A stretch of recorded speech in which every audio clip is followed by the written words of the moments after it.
ನಾನು ಇವತ್ತು ಮುದ್ದೆ ಮಾಡೋದನ್ನ ಹೇಗೆ ಅಂತ ತೋರಿಸ್ತಾ ಇದ್ದೀನಿ. ಇಲ್ಲಿ ನೋಡಿ, ನಾನು 2 ಗ್ಲಾಸಸ್ ನೀರು ಹಾಕಿದ್ದೀನಿ. ಅದರಲ್ಲಿ ಇಷ್ಟು ಕಲ್ಲುಪ್ಪನ್ನ ಸೇರಿಸ್ತಾ ಇದ್ದೀನಿ. ನೀರು ಚೆನ್ನಾಗಿ ಬಾಯ್ಲ್ ಆಗ್ತಾ ಇದೆ. ಇವಾಗ ಗ್ಯಾಸ್ನ ಸ್ವಲ್ಪ ಸ್ಲಿಮ್ಮಲ್ಲಿ ಇಟ್ಕೊಂಡು ನೋಡಿ ಈ ಥರದ್ದು 1 ಲೋಟ ಹಿಟ್ಟನ್ನ ಹಾಕಬೇಕು ಹಾಕ್ತಾ ಇದ್ದೀನಿ.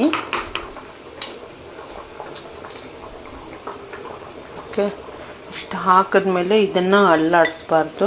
ಇದನ್ನ ಸ್ಲಿಮ್ಮಲ್ಲಿ ಒಂದು ಸ್ವಲ್ಪ ಜೋಡಿಸ್ಬಾರ್ದು. ಇದು ಇದೇ ಥರ ಒಂದು 15 to 20 ಮಿನಿಟ್ಸ್ ಬಾಯ್ಲ್ ಆಗ್ತಾ ಇರಬೇಕು. ನೋಡಿ, ಇವಾಗ ಮುದ್ದೆ ಕುದ್ದಾಗಿದೆ. ಇದರಿಂದ ಸ್ವಲ್ಪ ನೀರು ತೆಗಿಬೇಕು.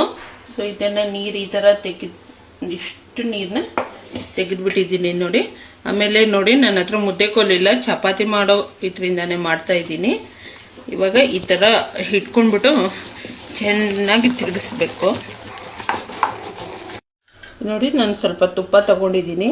ಇದನ್ನು ತಟ್ಟೆಗೆ ಚೆನ್ನಾಗಿ ತಗೊಂಡ್ಬಿಟ್ಟು ಸ್ಪೂನಿಂದ ಎಲ್ಲ ಮುದ್ದೆನ ಈ ಥರ ಹಾಕೊತೀನಿ.